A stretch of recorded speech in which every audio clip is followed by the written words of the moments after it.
The most recent meeting between Derby County and Sheffield Wednesday was a thriller, with the Rams surviving at the Owls' expense on the final day of the 2020-21 Championship season. And these two clubs have seen plenty of each other through the years. 138 competitive meetings in all. Derby have faced Wednesday more than any of this season's League One opponents. Four-time champions of England and three-time FA Cup winners, Sheffield Wednesday haven't been in the Premier League for over 20 years now and have suffered relegation to League One 3 times since. Despite their struggles, Hilsborough remains one of the great traditional grounds of English football.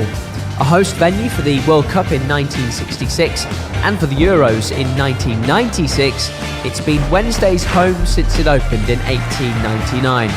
You'll find Hilsborough in the northwest of the city, roughly 3 miles from the city centre. And with a capacity of just under 40,000, it is the biggest stadium in League One. Despite all their years of history, this season will be a first for Derby County and Sheffield Wednesday. The clubs have never met in the third tier before now.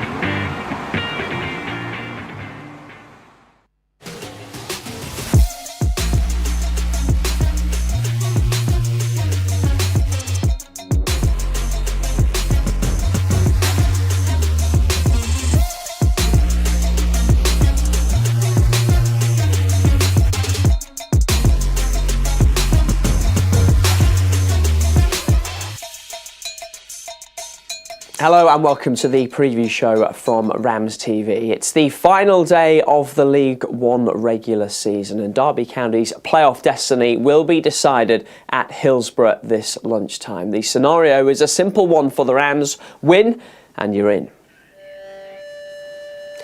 There's still a bit to be decided, not least who will join Sheffield Wednesday, Barnsley and Bolton in the playoffs. Derby need to win or match Peterborough's result to book their place. They could still be okay even if Posh win at Barnsley and Derby only draw, as long as Peterborough don't win by 3 clear goals. Plymouth and Ipswich are going for the title, having been promoted last weekend.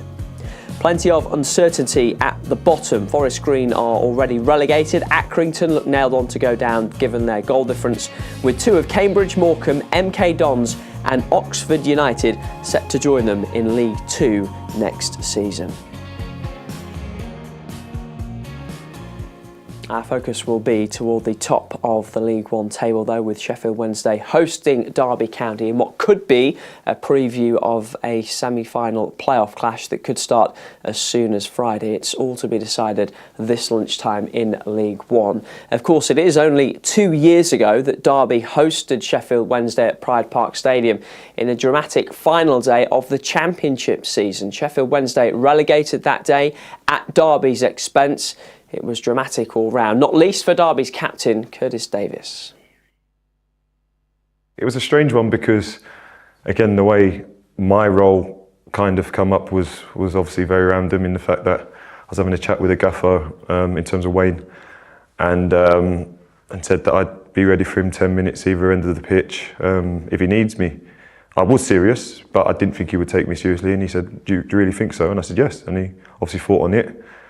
I ended up being on the bench, and then obviously through all the madness, I thought I was going to be coming on up front at one point, but then we got a penalty, Waggy scores, and then I end up coming on in my position and seeing the game out. But for me, it was an emotional roller coaster because having watched from the sideline for so long, from coming back from my Achilles, you are emotionally invested, but you don't have that intensity of I might have to affect the game.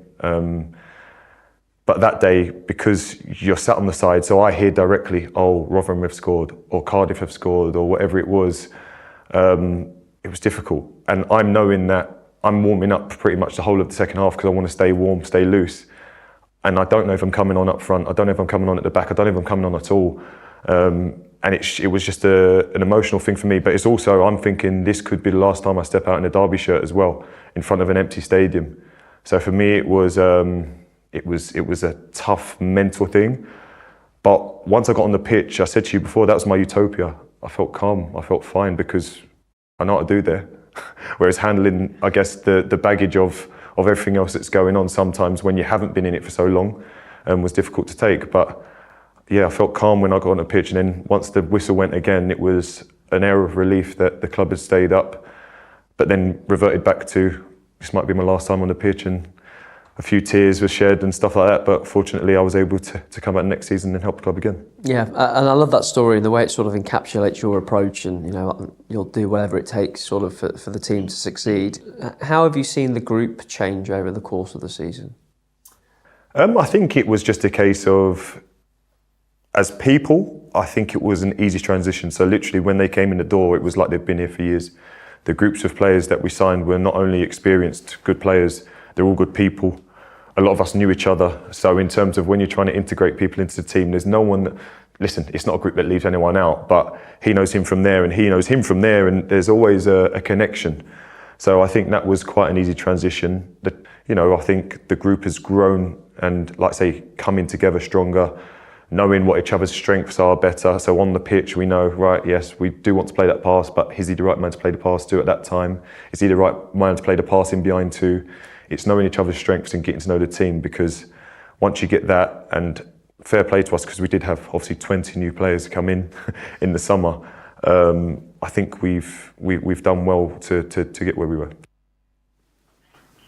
More from Curtis Davis later in Matchday Live, with you from the earlier time today of 11:30. Now, it's not so long ago that Sheffield Wednesday looked odds-on to win automatic promotion back to the Championship this season, but a late season stumble has seen them have to settle for the playoffs. They were well clear at one stage, so we've been wondering what went wrong for the Owls. The BBC Radio Sheffield reporter Andy Giddings has been trying to explain for us. Well, in the space of 3 matches, Wednesday went to Portsmouth and ground out a brilliant 1-0 away victory. It was one of those real backs-to-the-wall jobs, and they came away with a significant win. Then they took on Barnsley, and that was the match that burst the bubble. And the match itself was a terrific football match. Neither side particularly deserved to lose. But speaking to Liam Palmer after that, he suggested that they'd just lost that little air of invincibility. And then the Sunday after that, they then went to Forest Green Rovers and were awful, utterly awful. And it took them a while to recover from that. They played Bolton Wanderers in and around that time. Now, obviously, Bolton Wanderers are a very good team, but equally the performance that day wasn't very good. And the solid nature of Sheffield Wednesday, they kind of lost their way. They lost a few players at that time as well. One started before the other. I'm not necessarily saying injuries were a primary cause here, but Josh Windass got injured and George Byers got injured. And I think it had a greater impact than anybody maybe thought. But they've recovered, they stuttered back into life, and really the win against Shrewsbury the other day was the first time they've won in their little upturn towards the end of the season, where they've kind of won with a little bit of swagger. So it's all kind of come together, and when Wednesday lose, there is a meltdown. So it takes everybody time to come back from that. And yes, I know they had a bad few weeks, maybe a little bit longer, but they have found form again toward the end of the season. It's just been that Ipswich and Plymouth have maintained the fantastic form as well. What is the sense of disappointment in missing out on the top 2? Oh, huge. And even I would say, as an impartial observer, Wednesday have blown it for all of the reasons that we've discussed. I think a lot of people thought they were home and hosed going into February. And really, looking at the squad and the amount of money that's been spent on the squad, and to a certain extent in certain areas of the team, the depth of that squad, they should have held their own sway, even if Ipswich and Plymouth that have carried on doing what they have been doing. But I think what's become apparent that maybe we didn't think too much about was that away from the 12 or 13 players that have played regularly, there isn't enough strength in depth underneath that. And when some of the players came in, played, they didn't play well. And that really affected them. And it will always rankle with Sheffield Wednesday supporters that their main rivals strengthened in January. Darren Moore wanted to strengthen in January, and the club said no. So all of that together has really cost them.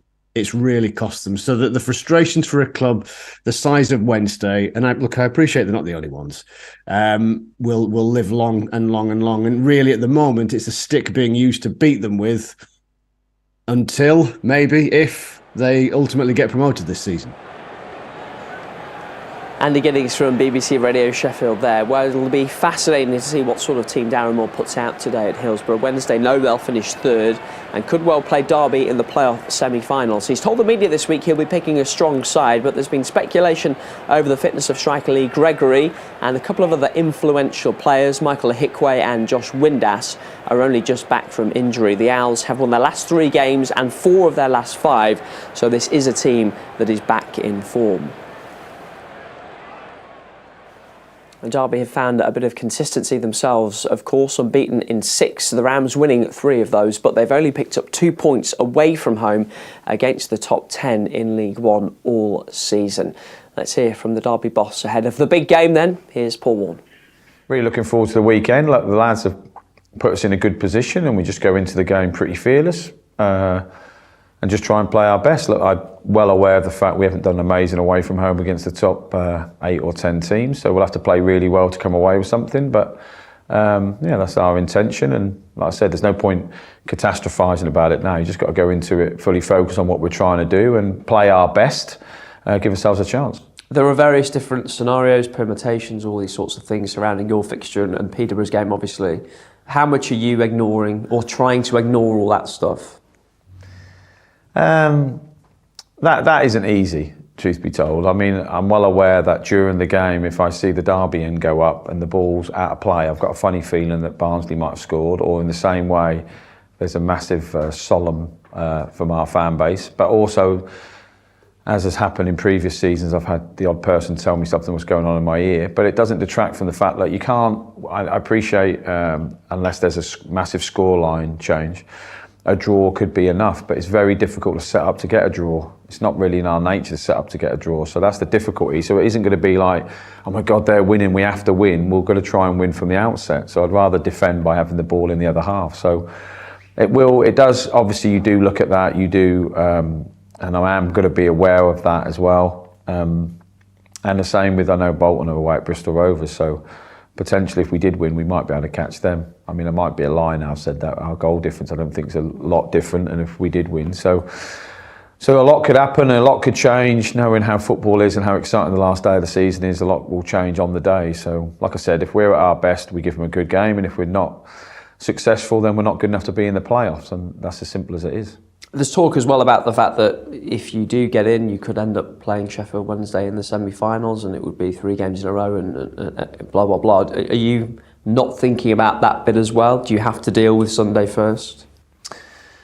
Yeah, I just have to deal. It's not about, I don't want to show Darren my hand. I'm really friendly with Darren anyway. He'll virtually guarantee how I'm going to play and what I'm going to do, and vice versa. We know each other quite well. So it's not about not showing my hand. It's just about getting through. So there's no point being coy and then not getting to the playoffs. But I could have said, cool, you won't believe what I'd have done in the next game. No, we'll go as strong as we can and play as well as we can. I had a text off a Sheffield Wednesday fan today saying, look, I hope you get through. And then sort of I don't, because then they know they'll play us again. And if we do get into the playoffs and we do get Sheffield Wednesday, then it should be 2 real big games that everyone can enjoy. But we've just got to get through Sunday first and give ourselves the best chance to do so. There's no doubt they've had a fantastic season despite the disappointment on missing out on the top 2. I don't think anyone has ever got 93 points and not won automatic promotion before. No, I think they've been amazing, and to consistently win the way they have is impressive. And Ipswich have been in unbelievable form, and if they hadn't have won, 10 out of the last 11, Sheffield Wednesday would have had it. So I don't think it's Sheffield Wednesday have won 4 out of the last 5, so they're still in great form. It's just unfortunate for them they're in the season where the points tally hasn't been enough, but it doesn't detract from the great season they've had. And I think for most of the months, possibly up till about March, everyone had Wednesdays they're guaranteed to go up, and like I said, the other 2 teams were in such scintillating form that they've just pipped it. But that doesn't mean that Wednesday haven't been brilliant, because they have. That's Paul Warne. Here's your final round of fixtures in League One for this season. We are most concerned with what happens at Oakwell, where Peterborough, failing to beat Barnsley, would see Derby in the playoffs, whatever happens in our game. The title could be won at Fleetwood, where Ipswich are the visitors, or more likely at Vale Park, where leaders Plymouth are in town. Not all that many dead rubbers today, given the number of teams who still have something to play for. I suspect there will be plenty of drama on this final day of the League One season. We will take you to Hilsborough, where Sheffield Wednesday host Derby County. Overseas viewers can watch the action with us on RamsTV. Matchday Live with you from 11:30 this morning. Get your Game Pass now at dcfc.co.uk. And we'll be back here later, whatever happens with reaction. Goodbye for now.